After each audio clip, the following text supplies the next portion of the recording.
How are they? They're so heavy. That Beskar's got to be so heavy. She's got a jetpack. Well, how is the jetpack igniting? I don't know. This is why I'm afraid of the ocean. This is connected to one of the oceans, right? So wait a minute. What? Wait a minute, what are we? Ooh, the eye. Oh my god. Oh my God! Whoa! How huge it is. He's a big boy. Damn, boy, he's thick. That's a thick-ass mythosaur. That is huge. Yeah. That's like a clawfish. Good What's gravy. that? Clawfish. What is that? It's like he's huge. It's like the Naboo big thing who Oh, There's always a bigger mythosaur. I guess yes. now. I didn't think those things went underwater. Welcome back to New Rockstars, Mandalorian. Yes. Season 3, Episode 2 just happened, and the mythosaur is no longer a myth, my friends. real. It is a SAR. A truthosaur. A true eyesore, I would say. Our minds are blown. We feel like Bo-Katan in this moment. All of our dreams are now possible. All of our dreams can come true. Dank Ferrick! What a show! We'll catch you up on it, Hector. Don't worry. Oh, Poodoo, I missed it. This is New Rockstars. The Break Room presents Wookieeleaks, a Mandalorian after show. Yes. And we are reacting right now to Mandalorian Season 3, Episode 2, and we have so many questions. Hot start to the season. I gotta say. This season's getting back to what it really means to be a Mandalorian, and I can't say enough good things about that. Okay, yes, let's introduce who we are. I'm Eric Voss. I'm here with Tommy Bechtold and special guest, Hector Navarro. Whoa! Our Wookiee duo has become a Wookiee trio. Ooh, lick it And on me, that baby. sounds good to me. Lick it on me. I'm ready for it. What does that mean, Hector? Hector kept coming up behind us before we started recording saying, lick it on No, me. I said No, leak leak it. it. I said Wookiee leak it on me. Oh, Hector's Wookiee been leak it DMing on me, Well, that's leak on even me, worse. baby, for weeks, and I It's didn't not know what he better. meant. It's not better to say leak it I said on I me. got a fever, and the only prescription Is more is Tommy leaking on me. And the truth is, my secret, I'm always leaking. Oh, All right. crap. Okay, before we talk about what happened in this episode, Yes. let's take a moment to shout out. The best way to support, really, our New Rockstars Network is to grab one of these Mando-inspired shirts Yes. from nerdriot.shop. Tommy, which one are you wearing? Wherever I am wearing the wherever he goes, I go. And by the way, we should mention this whole collection is called The Way. So if you want to get in the way, you got to buy one of these shirts. Dressed like us. Get this freak out of here! Why are you showing me that? I'm still on Brandon Barrick's impressions. We want to thank a few people who bought custom shout-outs with their This Is The Way merch. All right. Howard Scott says, well met, Helmet. Grogu, wherever you wish. And Lex Mando. Let's talk about what happened on this episode, guys. It's Boonta Eve. I hope you put out your Boonta stockings, because Boonta Claus is near. I don't think that's what it is. What is the difference between Life Day? I've got my head wrapped around Life Day. Yes. I understand. I've read all those stories. I know about the Wookiee celebrating Life Day on Kashyyyk. What is Boonta Eve? Well, let me just give you what I know, and Eric, feel free to chime in if you know. I think Boonta is a holiday specific to Tatooine. And, of course, it kicks off with the Boonta Eve Classic Pod Race. And yes, that is the canonical name of that event, okay? Yeah. So don't write in. And we get to see a little glimpse of that. The We see first a bit of the episode, pod race. right as we come in, there's some pods. That's pod racing, I'm sure of it. Yeah. That's exciting. It's got to be like the football game on Thanksgiving, right? Right. That Yeah, makes sense. so I like it. There's a sport to honor it. I think they'll just find any excuse to pod race. They don't need a festival for it, but like, well, it's Boonta Eve. We must pod race. Well, we also pod race yesterday. It's the festival of the twin suns. We must pod race. There's always a few of those suns in the sky. I don't know. We're just finding excuses to drink, really. Yeah. We've got a Rodian who has a speeder that has been stripped apart. He goes to Pelimato to get some help. Pelimato's happy to oblige. And why is that? Because she and the Jawas have stripped the thing herself. She's selling the man back his stolen parts. This is such a George Lucas muscle car 60s era story or little plot line. Very, very much, we know George Lucas was obsessed with hot rods, American Graffiti, like you had said before, Hector. I just loved this moment. I thought this was a little homage to George Lucas, a little Easter egg for Georgie. Mando and Grogu land in Pelimato's shop, and they're still looking for that replacement IG memory circuit, which causes Peli to go, okay, Grandpa. So obviously these IG memory circuits have not been made since the days of the Empire. Yeah. You know, when they had to make droids that killed. Question for both of you. Yeah. Does anybody know the fate in canon or whatever of IG-88? Oh, the the bounty hunter from Empire Strikes Back. What happened to it? I don't Did know it at get the top of destroyed? my mind Because what the happened first to thing I IG-88. thought was, well, the Star Wars galaxy is the tiniest galaxy ever Yes. created. So the one IG unit that he's going to find the thing from is Yeah. going to be from IG-88 Yes. somewhere. Right. And then Mando's going to kill IG-88, pull the thing, put it back in the other one, and then we have Taika Waititi again. Oh, it's like a heart transplant. Yeah. Would they have to reprogram the chip, though? Isn't that what got damaged, and that's why he defaulted Yes, to his original but programming? remember, the power of friendship wins all in That's stories. true. So So the- IG-11 will remember the friendship he had with Mandalorian. There's a friendship drive that's undamaged inside of his shell. Yeah, we saw and- Big Hero 6. Yeah, exactly. Hector, you couldn't be more correct about the droid. Thank you for hugging me. That felt so good. About the small universe, because Pelly convinces Mando to take R5D4, a droid that has been through it all, from self-sabotage. R2D2 convinced R5D4 to blow his inhibitor chip in A New Hope so that R2D2 could go with Luke. This guy, this little droid. His inhibitor It's chip? seated up. Wait, so you're saying... I thought it was a busted motivator first. Busted motivator, you're No, right. it was an inhibitor chip, and then he lost all his inhibitions. No, then it's- R2D2 whispered to R5D4, According, your life is not worth living.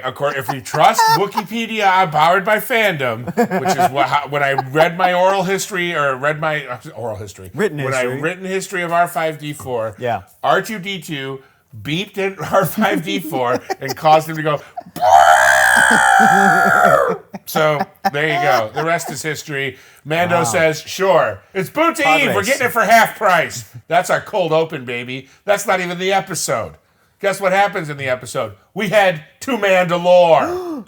And it's not a pretty sight, guys. I'll be honest. I love it. I love that he also gives Grogu a tour right before he's like, okay, so before we go here, there's Calavela, there's Concordia, and then that's Friendship Island. Yeah. And we'll all go there at the And end of this. that But it's like, yeah, it's kind of like, hey, here's the shitty city, and we moved out to our suburbs so That's we can right. have backyards and just live with people who look like us. Grogu's like, "Where are the Fucking fireworks? racists. That other planet had fireworks." And he's like, "We don't have fireworks on Mandalore. We have Well, light." they do. They just are mushroom cloud shit. Yeah, they're fusion bombs. Their planet is fusion bombs, which Too have created soon? a beautiful. We don't know what the timeline was. I mean, we all look in awe at insects frozen in amber, but yet this entire planet is basically frozen in fusion bomb green amber, which is, and we're all negative about it. The air might be toxic. No, this is fusion bomb erasure. The fusion bombs made it beautiful. Where are you going with this? Oh, that's your final? Yeah, that's my no. thesis. Nope.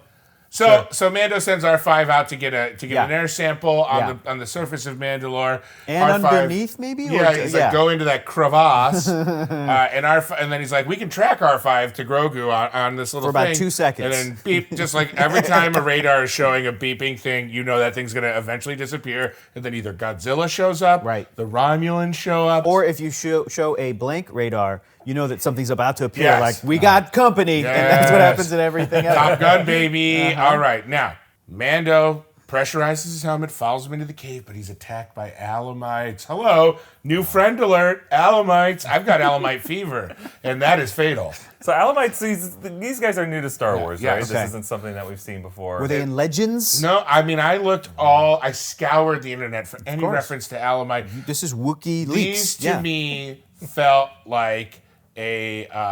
Ralph McQuarrie? These felt like fancy. McQuarrie originals to Yes. me. They did these feel felt, like These McQuarrie. felt Yes. like Ralph McQuarrie originals to me, and I wonder if someone's last name was like Alome or something like that. They're like, we'll call them Alamites.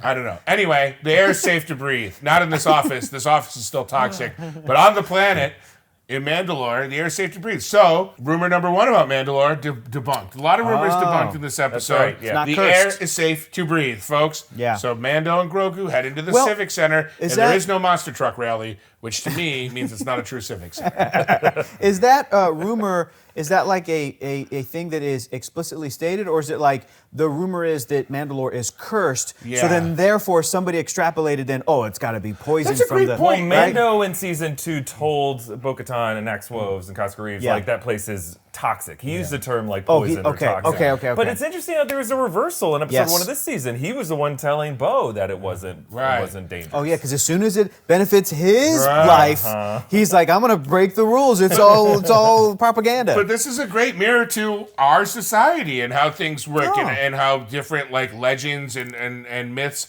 about like this place, don't go there, that place is cursed. That's true. And people have all different reasons why it's cursed to suit their needs and motivations. Now Mando needs to get back there. Suddenly it's not so cursed anymore. Wait a minute, are you saying that the curse propaganda was like enacted by the Empire or somebody who wanted to keep the Mandalorians from uniting because they are a formidable force? Like I think it was the Armorer. I think the Armorer is going to be the big bad of this season. What? Are you kidding me? I think we start with her in the beginning of the season. I think she's going to be revealed to be basically a cult leader. She's the Manson. One of the words that Jon Favreau said that he used to describe this season was redemption. And I don't think he was talking about just Bo-Katan, because I think she will be redeemed. I think Katie Sackhoff is so charming that you're not going to have her be the full villain for forever. Like, let her be somebody who can kind of have that arc, right? But I also think that the Armorer, Paz Vizsla, that entire clan are basically going to see, not to put down religion, the error of their ways when they look at the example of Bo-Katan, when they look at the example of their history and their legacy of the Mandalorians. I mean, you were bringing up an amazing point during the live stream that I watched this morning when that kid in episode 1 was doing the oath. When did the meth gator attack, Eric? When did it attack? Meth gator, written by our friends Lauren Pritchard and her husband Joe. Woo! Well, coming from Florida, the meth gator attacks when you least expect it to, which is at all times. Should be more often. The amount of times the meth gator hits. Right before he said, "And I will never take off my helmet," which you're right. That is some kind nature. Of that's the force. That is the force, and that's what the Jedi call it. It's the force. The Mandalorians probably have a different word for it. So I believe the Armorer is going to be a character who is so strict in her beliefs, but she may see the light. She may then go, you know what? The cooling waters of Lake Minnetonka have proven that Mandalorian, and she will then take off her helmet. I think Paz Vizsla will take off his helmet. I think that arc is going to be for Paz. I think Paz is the one who could be in the middle, and we'll see. And it'll be Favreau. Poor Tate Fletcher. It's going to be Favreau. But like Tate Fletcher did all the physical work. Shout out to Tate Fletcher. And then hot armor all season. But I think the Armorer is so devout in her ways. I don't see her coming. You think she's to going the to light. die? You think she'll like sacrifice herself? She'll be like, "This is the way," and then jump into another meth gator mouth or something like in the last possible second. I feel like people usually die by their own, like bad guys usually die by their own hubris or blade. Right. Bad people. They don't have to be guys. I think she's gonna die in that forge. She's gonna get forged into a. She's gonna slip accidentally. Frozen in Beskar. This is the way, and then dies. Dip her in Beskar. Make a statue. Put her next to IG-11. Anyway, the air's safe to breathe, like I said. So they head into the Civic Center. Mando gets captured by this freaky creep show. Whoa, we have to talk about this. Yes, I love this. Giant, it's like a little thing that we end up seeing. It gets down to the size of like a football. The head. But it's like, it's alive. Yeah. And it's powering this like 3 different mechs, right? Like it's got the giant one, it's got the little Puma mech, and then it's got the little Krang mech. Did it remind anyone of like John Carpenter's The Thing, where the head breaks off of the body and then grows the spider legs and starts crawling away? I was getting General Grievous vibes. Oh, sure, I remember when Grievous first appeared. He first appeared in the Gendy Tartakovsky animated, 2D animated, hand-drawn Star Wars Clone Wars. Know that? Yes. Right. And I love those series. Those micro shorts were so great. And he was a badass. And then they did season 2 that was leading up to episode 3 of Revenge of the Sith, and they really nerfed him because they're like, oh, in episode 3 he has like a cough. Yeah. And he's like, And then, so like they made him from this really scary threat to like, we'll have Mace Windu crush his heart, and that'll explain how and now those shorts aren't even canon, so it doesn't matter. But when he first appeared, I remember like asking deep Star Wars fans, like, what is he? And they're like, he's a droid. And I was like, I don't know, he's got a weird little, and they're like, no, he's like full droid. And then he's not, but he kind of has like droid, like, attachment. So this is what that character reminded me of. What does Wikipedia say? Is there any name? Have we seen it before? I have not. I was unable to identify. I have a feeling, this season we're going to have a lot of revelations of what these things are. Because that alligator snapping turtle Meth Gator is fine. I'm fine with Meth Gator, by the way. See, I think the alligator snapping turtle was like an Egyptian crocodile reference. Because they have the Mandoa Exodus passage, and I think, they threw the Hebrew slave children to the crocodiles in the Nile, and then Amit is a devourer of the dead, has a crocodile head. I think it was connected with that. You know what I love about this show is that all of that is probably true, and then also in the writer's room or whatever, they're also like, and then they use their jetpacks and go up and blow it up. Like, it's like that. Plus, this show feels like playing with action figures. Mando, as we said, gets captured. And then I got to say, talk about a father sending his son off with a lot of trust. He goes, Grogu, go to Bo-Katan. And Grogu's like, yeah, no problem. Let me ask a few questions. How do I talk? How do I fly a ship? Where is Bo-Katan again? Bo-Katan is retrieved. She sees Grogu and she's like, I immediately understand what you need me to do. They had the Mandalorian on her ship. Din Djarin stuck in a well? Where is he? That was Big Lassie vibes, right? Yeah. Although I would never compare Grogu to that bastard dog. He knows what he did. And so does his grandson. I got beef with that whole family. And by the way, all of his Rin Tin, you too. All right, you can delete that. Don't get me started on Toto.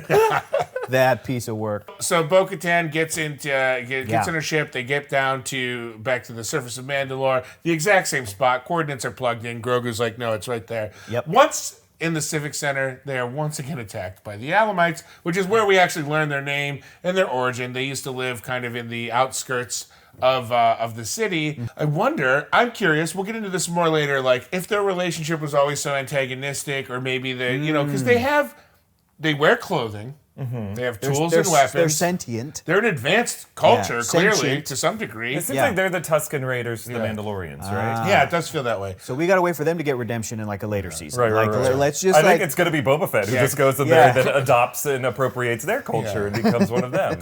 Clean it up on Boba Fett, as I always say. Yeah. So then we get this great sequence where Bo-Katan rescues Din Djarin and wields the Darksaber. And we see how she's still locked into the lore of that because she wields the Darksaber but does not keep it. She gives it back. Yeah. She didn't win it fairly. That's right. Isn't it interesting? She seems way more adept at wielding that lightsaber than Din Djarin did. Din Djarin struggled once again. I love seeing him struggle with the Darksaber. Yeah. More than someone just wielding the Darksaber. Someone struggling to carry that Excalibur. Because usually Pedro Pascal projects, everything's too easy for him. Right. So I like to see him get stabbed by baseball bats and struggle with Darksabers. That's the way to do it. Exactly. I couldn't agree more.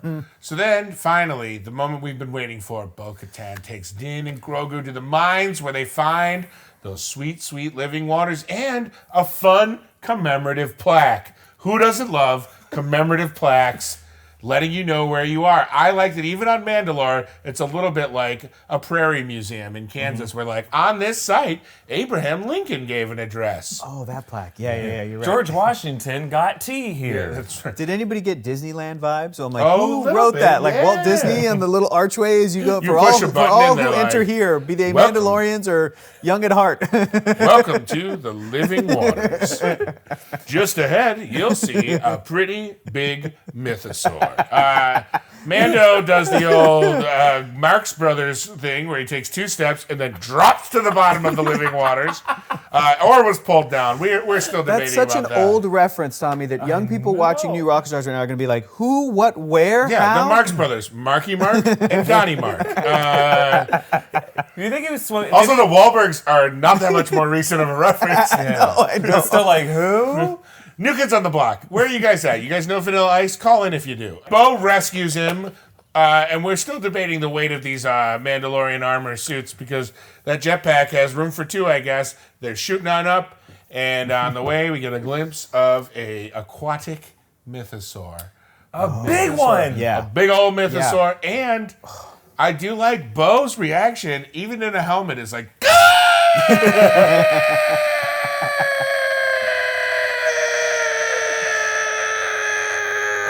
and pretty incredible. Mythosaur confirmed. What do we know, gentlemen, about the mythosaur? What is Wookieeleaks? What can we learn?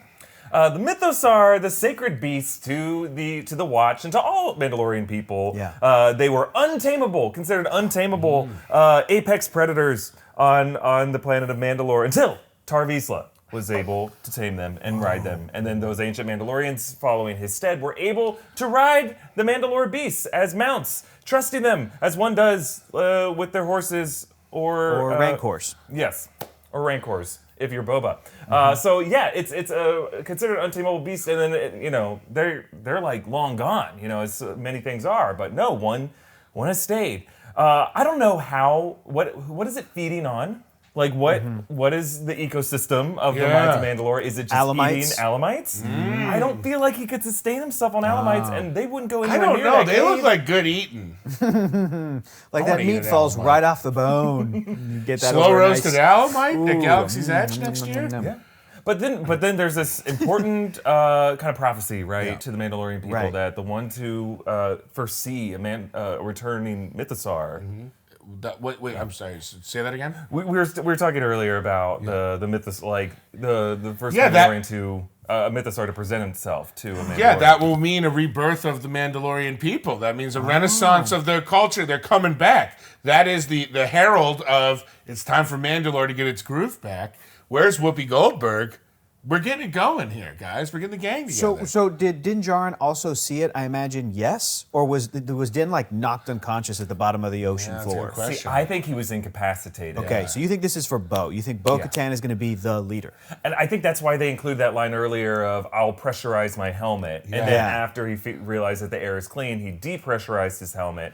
And then when he went down there, his helmet was no longer pressurized because he didn't expect to drop. So I think that rapid descent probably knocked him out. He probably went unconscious. Yeah. Bo-Katan lifted him up. It just seemed like he wasn't helping at all. Yeah. You're right. You're right. He was Swim, kick your legs a bit. Yeah, he was knocked out. I think she saw it. That was a moment for Bo because she was the non-believer at the beginning of this episode. Yeah. And I think this was a moment to kind of empower her. Like, he won the Darksaber from Moff Gideon in rightful combat, but it's a sword and it's a responsibility he doesn't necessarily want.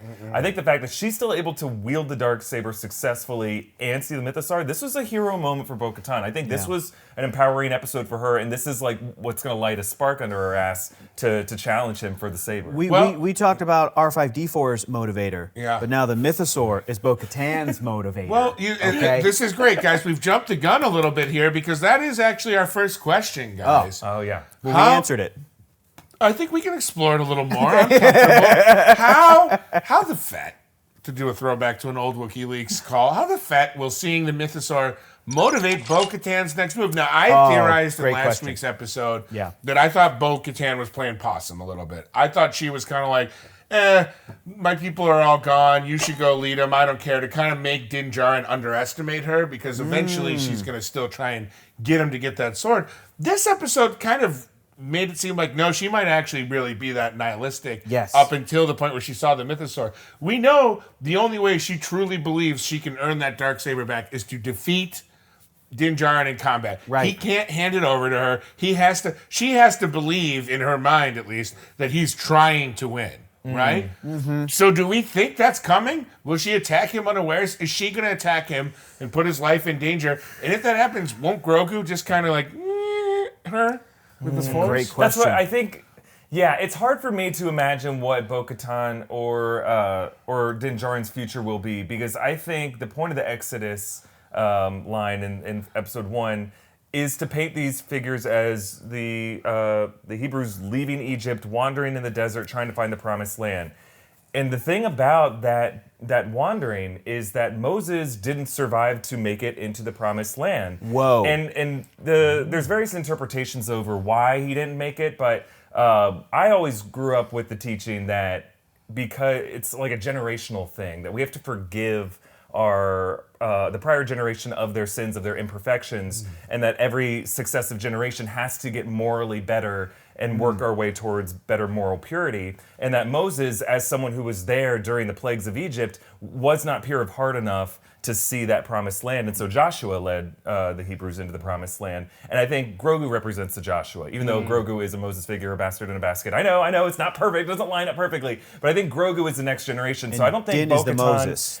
Din is the Moses who, will definitely lead at some point. I just don't know how Bo-Katan fits into it because she's had too much of a mixed track record. I think the natural successor is the Mandalorian Jedi, and I think Grogu is the Tar Vizsla reincarnate. Well, is Bo-Katan, is she like the Moses in this situation? She could be the Moses, Yeah, right? Because she did lead them, right? What about the at some point. Ramses? Could she be the Ramses? Oh, the bad one. I mean, who would be the Moff Gideon? Is he the Ramses? That's what's so messy about this, is because like, yes, the Mandalorians are a diasporatic group of people. They're wanderers. They were forced to leave, but you could argue they were cursed in a way by their own folly, depending on who you ask. And the Israelites, or they weren't Israelites yet, but the Hebrews were enslaved by the Egyptians. So it's not like they brought about their own downfall. Right. But bottom line, you're saying Din Djarin's not going to survive this season.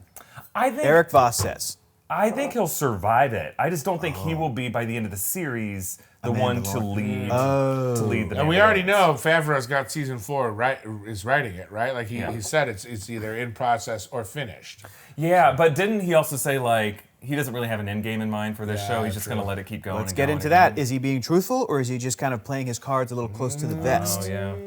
Yeah, I mean, I'm fine with either. You know what? But it's a mystery that we're all going to have to sleep on. And speaking of sleep on, well, we can't all visit the living waters of Mandalore to cure what ails us. We can get a good night's sleep. And here at New Rockstars, we love our sleepy time with Helix. And we have for many, many years now. Helix makes premium mattresses and bedding that are customized to fit your needs and conveniently shipped to your door. that's great. Which Helix mattress is right for you? Don't worry about it. Helix makes a sleep quiz that matches your unique body type and sleep preferences to the perfect mattress for you. Based on your preferences and sleep positions and firmness preferences, they have something for everyone's unique taste. And if you sleep with a partner, you know I do, you can take the sleep quiz together and find something that's perfect compromise for both of you. Not for me. I'm a dictator in the bed. Now, let me tell you, Eric, you and I both have Helix mattresses that we enjoy very much. Do you have a Helix mattress? No, but I'm going to get one. Well, you know what? Stick with this show long enough. We're going to make one happen for you. Yay! Now, I love my Helix mattress. I sleep like an angel, Yeah. and I live like a devil. So it's good for me. How's your lumbar support? How's your back? I got to be honest, my lumbar never been stronger. Oh, God. My I want kidneys that. destroyed. Yes? Well, The that's best different. part about all of this is that Helix delivers a mattress straight to your door, folks. Love that. Love Plus, Helix has a 100-night sleep trial. And if you don't know after 100 honk shoes whether or not that mattress is right for you, I'll tell you what.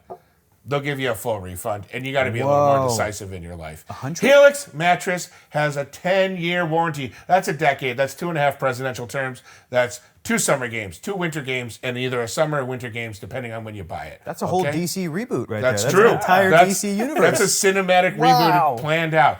Helix, like I said, they have a 10-year warranty. They offer financing options and flexible payment plans, so a great night's sleep is never far away. I love my Helix, baby. And I think you would too. Wow, look at this. Oh Look my at this God. back. Ooh. Guys, Look at it's the lumbar solid. support. And if you're Ooh. looking for a new bed, check out Helix. You can click the link below or go to helixsleep.com/breakroom to get 20% off your Helix mattress plus 2 free pillows. That's helixsleep.com/breakroom. We also want to thank Factor for sponsoring this episode of The Break Room Presents Wookieeleaks. Power up for springtime with Factor, America's #1 ready-to-eat meal kit. Get nutritious, chef-prepared meals delivered straight to your door, leaving you time and energy to tackle everything on your to-do list. Look and feel your best in time for warmer weather with calorie-smart meals around 550 calories or less. That's incredible.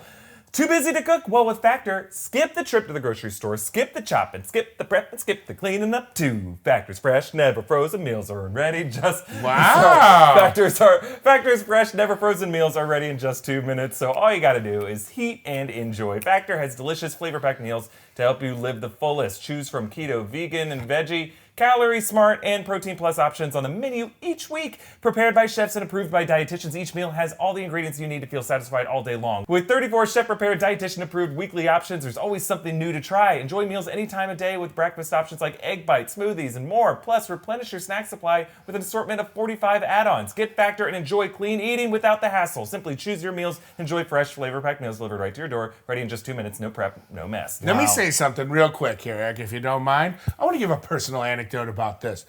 Me and 2 of my buddies, Chris and Mike. Chris's last name is actually Michael, so it's Chris, Michael, Mike, and Michael. We're doing Hot Boy Summer Training, and we're using Factor to help us get in shape. Hot Boy Summer Training, we got 3 months till summer, roughly, maybe a little more. And we're going to get those beach bods. And by the way, beach bod doesn't mean you have 0 body fat. Beach bod is whatever body you have, as long as you throw it on some sand, okay? Speak on it. All bodies are fine. No need to comment on mine in these YouTube comments, guys. I know what I look like. It's fine. Eric, how can we get these sweet, sweet factor meals? Well, all you got to do is you head on over to factormeals.com/breakroom50 and use a code breakroom50 to get 50% off your first box. It's code breakroom50 at factormeals.com/breakroom50 to get 50% off your first box. Holy cow. All right, guys. It's awesome. Let's get back into this. Okay. Bo-Katan mentions the Jedi and Mandalorians Yep. have worked together in the past, fought side by side. Is there a chance? In both you guys can say maybe I'm a little out of my mind here. Could we see a live action Clone Wars flashback in this series? Tommy, what happened at the end of season 2 of this show? What happened? Who arrived? Okay. Who showed up? Okay, I'm gonna have to remember. Luke Skywalker. That's right. Yes. Played by whom? Mark Hamill. Yeah, pretty mean, much. and I mean, a stand-in debatably. and And a other bunch of artists. technology and all the artistry, and that's all amazing. But altogether, the package was Mark Hamill was on some kind of payroll, right? Yeah, that's true. And credited. Who did they just get on the payroll to produce the show called Obi-Wan Kenobi? Ewan McGregor. Cad Bane. Cad Bane. No, I yeah. mean, Yeah. Ewan McGregor. He is right there. Hayden Christensen. That's what I'm saying. He's into it. He likes being in Star Wars again. Now, what's likelier, that we see an Obi-Wan Force Ghost talking to Grogu, or we see a de-aged Ewan McGregor to the Clone Wars? I guess he wouldn't even need to de-age him. Just give him a nice haircut and clean shave the guy. Let me throw this your way, Eric. What about if we got not just an Obi-Wan Kenobi de-aged Ewan McGregor, but there was an actor hired to play Duchess Satine? I think that's the way to right? go. That's the way to go. Because you could even just do, they're both girls, braiding each other's hair or something like that. Right. In these same halls. If these could. if these sharply angled walls could talk. like a flashback to Bo-Katan's childhood, and they're both like the sisters from Frozen. Yes. You could do that, but to have do you want to build a snowman? Yeah. No!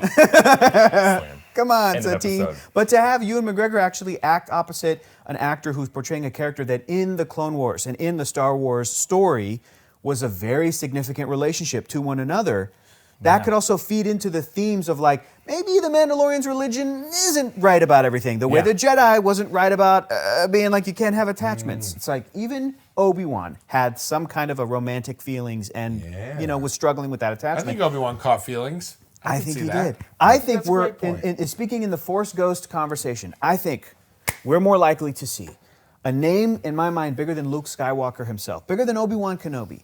What do you think of when you think of Star Wars? What character, what name, what is Grogu's nickname?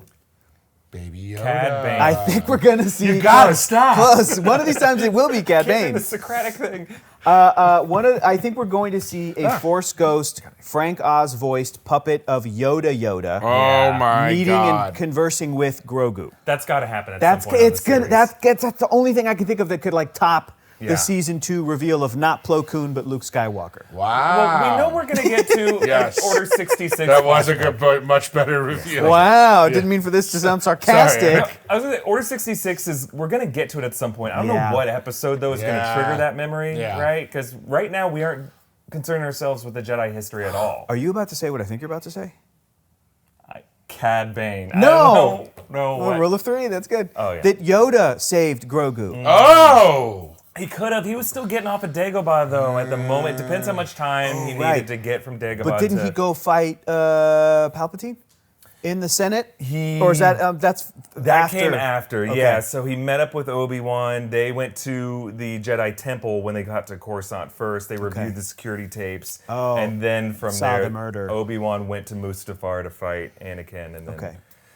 yeah. Yoda fought. Yeah, so I think Yoda knew about Grogu. Yeah. Had to have. I think he had to have known.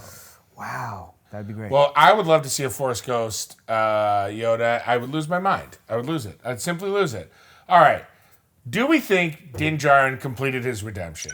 Is he now bathed in the waters? I mean, he fell into the waters. Great question. Did he bathe? Tommy, these are fantastic questions. Thank you. Well, I I wanted you guys to be impressed with me. Wait, but is this the act of bathing in the water? And that's why the armor was like, yeah, sure, go. This is the way. Sounds good. She knows that, like, this sucker doesn't know that we're giving a Southern Baptist baptism. We're going to dunk you all the way and practically drown you. And then if you survive that, sure, okay, you've earned a spot back. Sure. Does she know that the Mythosaur's down there? No way. Maybe She's like, feed the Mythosaur. Yeah. Yeah, maybe she's like, he'll just get eaten by the Mythosaur. Wait a minute, Eric, you're just really on this, like, the armor is the bad guy trip. I think that's she is. all it is. I think all she it knows is. the beast is down there. She's feeding the beast. Man, because it's so tough because the armor at the performance. What's the name of the actor that plays the armor again? She's fantastic. Oh, at the performance level, the reason I'm bringing it up is this: she has such a cool air about herself, right? She has kind of like an above it all. The voice is fantastic. The body language. So when Mando is giving her information that is like really like contradictory to what she knows to be true, but he's giving her enough info that it's like, but if I do this, I'm good, right? She has no choice but to go, this is the way. And the way she says it could be very cool and calculated, but it also could be like, you are correct, and I'm going to give you that, but I'm not going to be excited about it. Like, it's that kind of performance. So she did feel like she was both caught in kind of a legal loophole where she couldn't say no to it. But I think that there was something more to it. I think she's just like Mr. Incredible's boss in The Incredibles. Guys, like, this legally, I'm supposed to say yes. We help people. What about our people, Bob? This is an incredible moment for me. I'm getting a psychic blast. Emily Swallow is the name of the actor Whoa! who plays the armor. Bro, who psychic blasted you? Jean Grey from the X-Men arcade over there? I think it was Baby Yoda.